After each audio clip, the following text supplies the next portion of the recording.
Hi hello అందరికీ నమస్తే, welcome back to our channel. నేను మీ నాగమణి కుల్లిపర. ఈరోజు వీడియో వచ్చేసి మా ఇంటి గణపతి పూజ ఎలా జరిగిందో మీరు కూడా చూడాలనుకుంటున్నారా? అయితే ఈ వీడియో అనేది ఎవరు స్కిప్ చేయకుండా వీడియో ఎండ్ వరకు చూడండి.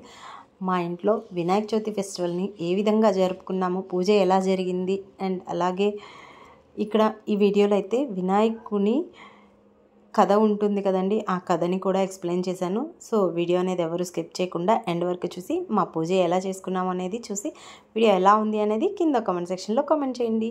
మా ఇంటి గణపతి పూజ అండ్ అలాగే మా స్వామివారి పాలవెల్లి అలంకారము ఎంత బాగుందో మీరు కూడా చూసేయండి. ఇంకెందుకండి ఆలస్యం చేయకుండా, ఇంకా ఎవరైనా మన వీడియోకి ఒక లైక్ ఇవ్వకపోతే ఒక లైక్ ఇచ్చేసి వీడియో అనేది వాచ్ చేసేయండి. ముందుగా అయితే ఉదయాన్నే లేచి ఇల్లు వాకిలి శుభ్రం చేసుకొని దేవుడి మందిరంలో పూజ చేసుకొని ఆ తర్వాత వినాయకుడి దగ్గరికి అయితే వచ్చేసి వినాయకుడి దగ్గర కూడా పూజ అయితే చేసుకున్నాము. ఇంకా పూజ చేసుకున్నాక ఇంకా తోరాలు అవన్నీ కట్టుకుంటాం కదండి. పూజ అంతా అయిపోగానే భోజనం అవ్వగానే ఈ విధంగా తోరాలు అయితే కట్టేసుకున్నాం అనమాట. కానీ ఇక్కడ ఈ వీడియోలో వినాయకుని కథ ఎలా అనేది ఈ వీడియోలో అయితే ఎక్స్ప్లెయిన్ చేశాను. సో ఆ కథ కూడా వినేసేయండి. అండ్ అంతేకాకుండా ఇంక ఇప్పుడైతే స్టార్టింగ్ నుంచి చూసేద్దాం. ముందుగా అయితే ఈ విధంగా మా అబ్బాయి అయితే బుక్స్ అన్నిటికీ అయితే గంధం పెట్టి బొట్లు అయితే పెట్టుకుంటూ ఉన్నాడు. వినాయక చవితి ఫెస్టివల్ రాగానే పిల్లలు అయితే బుక్స్ మొత్తానికైతే ఈ విధంగా రెడీ చేస్తారనమాట. అలాగే మనం పాలవెల్లి కట్టి పాలవెల్లి కింద ఈ విధంగా పీట వేసి పీట పైన బియ్యపిండితో ముగ్గు వేసి అదే బియ్యపిండితో ముగ్గు వేయగానే ఆ తర్వాత పసుపు కుంకుమ చల్లి తర్వాత ఇస్తరాకు వేసి ఈ విధంగా ఇస్తరాకు వేశాక మట్టి వినాయకుని ప్రతిమనైతే ప్రతిష్ఠించాలి. కొంచెం బియ్యం అయితే పోసానండి. ఈ విధంగా బియ్యం పోసి మట్టి వినాయకుని ప్రతిమను తీసుకొచ్చి స్వామివారికి కూడా గంధము అలాగే కుంకుమ బొట్టు అయితే పెట్టేసేసి వినాయకుని ప్రతిమను అక్కడైతే ప్రతిష్టాపన చేశామన్నమాట. అంటే మనం స్వామివారిని ఈ విధంగా ప్రతిష్ఠించుకొని మనం పూజా కార్యక్రమం అయితే స్టార్ట్ చేసుకోవాలి. ఇంకా మీరందరూ ఎలా చేసుకున్నారో కింద కామెంట్ సెక్షన్లో కామెంట్ చేయండి. అండ్ అంతేకాకుండా ఇక్కడ ఈ విధంగా స్వామివారిని పెట్టేశాక మనం పూలు చక్కగా దీపారాధన అలంకారం అన్నీ చేసుకున్నాక పూజ అయితే స్టార్ట్ అవుతుంది. సో ఇంకెందుకండి వీడియో అనేది ఎవరు స్కిప్ చేయకుండా ఎండ్ వరకు చూసి ఇప్పుడు వినాయకుడి కథ ఎలా చదువుతున్నాము అనేది కూడా చూసేయండి. శ్రీ వరసిద్ధి వినాయకుని వ్రత కథ. అక్షింతలు చేతిలో తీసుకుని కథ చదవవలెను. సుతుడు అను ఋషి అనేక పురాణ గాథలు బాగుగా తెలిసినవాడు. అతడు పూర్వము సౌనకుడు మొదలగు వారిని సిద్ధి వినాయక వ్రతం గురించి చెప్పెను. వినాయకుడు అనగా దుష్టులను విఘ్నులను అదుపులో పెట్టువాడు అని అర్థము. ఇతడు విద్యాది దేవతమగు వ్రాయుట అను పద్ధతిని ఆరంభించిన దైవమగును పూజింపబడుచున్నాడు. విఘ్నేశ్వరుని పుట్టుక. పార్వతీదేవి తలంటు స్నానం చేయదలచి నలుగుపిండితో ఒక బాలుని బొమ్మను చేసి ప్రాణము పోసి లోపలికి ఎవరూ రాకుండగా వాకిలి వద్ద కాపలా ఉంచెను. ఆమె కొరకు వచ్చిన శివుని ఆ బాలుడు ఆపెను. శివుడు కోపించి శూలమున ఆ బాలుని శిరమును ఖండించి మందిరంలోనికి ఎగెను. మందిరంలోనికి వచ్చిన శివుని చూచి పార్వతి జరిగినదంతయు గ్రహించి విచారించెను.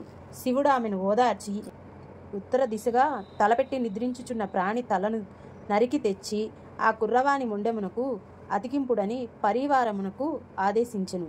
వారికి ఒక్క ఏనుగు మాత్రమే ఆ విధముగా నిద్రించుచూ కనిపించెను. వారు ఆ ఏనుగు తలను తెచ్చి ఆ బాలునకు అతికించిరి. ఆ విధముగా అతడు గజాననుడు అయినాడు. శివుడు అతడికి శివగణముల పైనను సురగణముల పైనను ఆధిపత్యమునిచ్చెను. అందువలన అతడు గణపతి అయినాడు. అటులనే విఘ్నులపై ఆధిపత్యమును కూడా శివుడు ఇచ్చెను. అందువలన అతడు విఘ్నేశ్వరుడు అయినాడు. ఈ ఆధిపత్యములను వినాయకుడు స్వీకరించిన రోజు భాద్రపద శుద్ధ చవితి. అంతేకాదు అతడు జన్మించిన రోజు కూడా భాద్రపద శుద్ధ చవితి. అందుకే ఆ రోజు ముల్లోకములలోని వారు వినాయకుని పూజించి తమ తమ అభిష్టములను పొందెదరు. ఆ రోజు ఉదయాన్నే లేచి స్నానము చేసి సంధ్యాది నిత్యకృత్యములు గావించి తమ ఇంటి ఉత్తర భాగమున పాలవెల్లిని కట్టి దాని కింద బియ్యపు పిండితో రంగవల్లులు వేసి అచ్చట వినాయకుని ప్రతిమను ప్రతిష్ఠించి షోడశోపచారముల చేత పూజింతురు. వినాయకునికి పుష్పములు పత్రములు అక్షితలు దుర్వలు అంటే గరికలుచే పూజింతురు. చంద్రదోష నివారణ. భాద్రపద శుద్ధ చవితి రోజున ముల్లోకములలో పూజింపబడి మూషిక వాహనమెక్కి వచ్చుచున్న వినాయకుని చూచి చంద్రుడు ఫక్కున నవ్వెను. అందుకు వినాయకుడు కోపించి, నీ మొహము చూచిన వారు అపనిందల పాలగుదురు అని శపించెను. శాపగ్రస్తుడైన చంద్రుడు తన మొహమును ఎవరికీ చూపించలేక సముద్రమున దాగెను. చంద్రునికి పట్టిన దుస్థితి తెలిసి బ్రహ్మాది దేవతలు వినాయకుని స్తుతించి శాంతింపచేసి శాపము నుపసంహరించుకోమని కోరిరి. అంతట వినాయకుడు భాద్రపద శుద్ధ చవితి రోజున చంద్రుని చూచిన వారికి నీలాప నిందలు తప్పక వచ్చును, మిగిలిన దినములందు ఈ ప్రమాదము ఉండదు అని కొంతమేరకు శాపమును ఉపసంహరించుకొనెను. దేవతలు మరలా ఆ రోజెవరైనా పొరపాటున చంద్రుని చూచినచో వారు ఆ దోషమును ఎట్లా పోగొట్టుకోవలెనో తెలుపమని వేడుకొనిరి. అంతటా వారి ఎడ వినాయకుడు ప్రసన్నుడై, ఆ రోజు నన్ను పూజించి నా వృత్తాంతము చెప్పుకొని శామంతకోపాఖ్యానము వినువారికి నీలాప నిందలు రావు అని చెప్పెను. శామంతకోపాఖ్యానము. వృష్టి వంశీయుడగు నిమ్నుడను వారిని ప్రసేనుడు సత్రజిత్తు అను ఇరువురు కొడుకులు ఉండేడివారు. సత్రజిత్తు సూర్యుని మెప్పించి సూర్యుడు ధరించిన శామంతకమును అనే మణిని పొంది ద్వారకకు వచ్చెను. ఆ మణి మిక్కిలి ప్రకాశవంతమైనదే కాక ప్రతిరోజు 20 బరువుల బంగారమును ప్రసాదించు శక్తి కలది. ఆ కాలమున ద్వారకకు ఉగ్రసేనుడు పాలించేవాడు. శామంతకమణిని గురించి విని శ్రీకృష్ణుడు సత్రజిత్తుతో ఆ మణి రాజైన ఉగ్రసేనునికి బహూకరింపమని చెప్పెను. సత్రజిత్తు అందుకు నిరాకరించెను. కొంతకాలము తర్వాత ప్రసేనుడు ఆ శుచిగా ఉండి శామంతకమణిని ధరించి వేటకు వెడలెను. మహామహిమానిత్వమైన ఆ మణిని శుచికాని వారు ధరించినచో వారికి అపాయము కలుగును. ఒక సింహము ప్రసేనుని చంపి ఆ మణిని గ్రహింపగా జాంబవంతుడు బల్లుకరాజు సింహమును చంపి ఆ మణిని తన గుహకు తీసుకొని పోయెను. వేటకు వెళ్లిన ప్రసేనుడు తిరిగి రాకపోవుటచే శ్రీకృష్ణుడే అతడికి చంపియుండునని సత్రజిత్తు ప్రచారము చేసెను.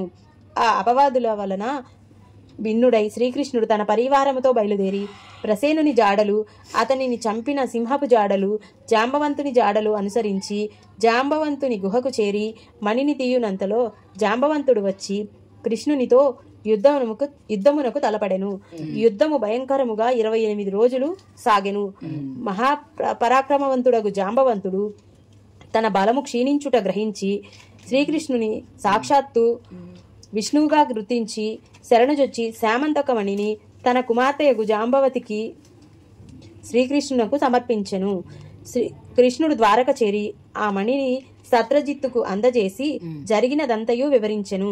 సత్రజిత్తు తన ప్రచారము చేసిన అపవాదులకు సిగ్గుపడి తన కుమార్తెయగు సత్యభామను కృష్ణునకు సమర్పించెను.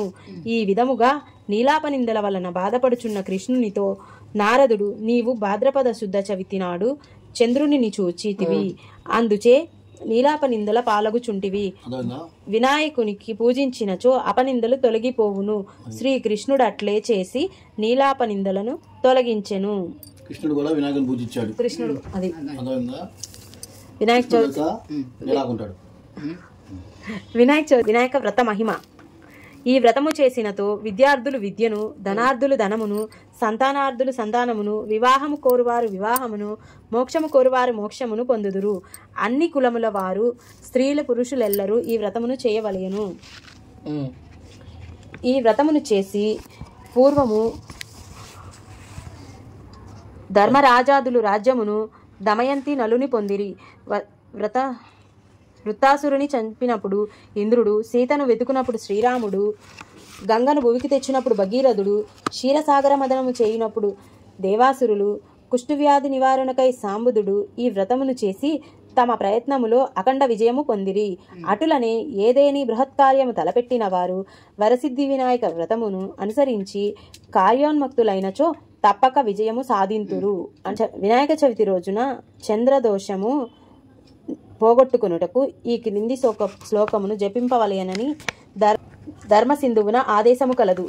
సింహ ప్రసేనమవదిత్ సింహో జాంబవతా హతః సుకుమారకమారోది తవహేష్య శామంతకః.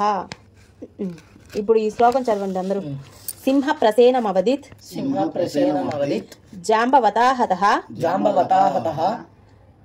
సుకుమారక సుకుమారక మారోదిహి మారోదిహి తవహేష తవహేష శ్యామంతకః. శ్యామంతకః. అది ఈ శ్లోకం చదివిన వారికి వినాయక చవితి రోజున చంద్రదోషము పోగొట్టుకున్నటకు ఈ శ్లోకం చదవలేను. చూసారు కదండి, ఇప్పటి వరకు అయితే వినాయకుని కథ చదవటం అయితే అయింది. ఇంకొంచెం పూజ అయితే ఉంది, ఆ పూజ కూడా చూసేద్దాం. ఛత్రం ధారయామి చామరం విజయామి సమస్త రాజోపచార భక్తోపచార శక్తోపచార పూజాం సమర్పయామి. మంత్రహీనం క్రియాహీనం భక్తిహీనం వినాయక యత్పూజితం మయా దేవ పరిపూర్ణం తదస్తుతే. అపరాధ సహస్రాణి క్రియంతే అహర్నిశం మయా దాసోహం ఇతి మామత్వా క్షమస్వ వినాయక ఆవాహనం నజానామి విసర్జనం పూజావిధం నజానామి క్షమస్వ గణనాయక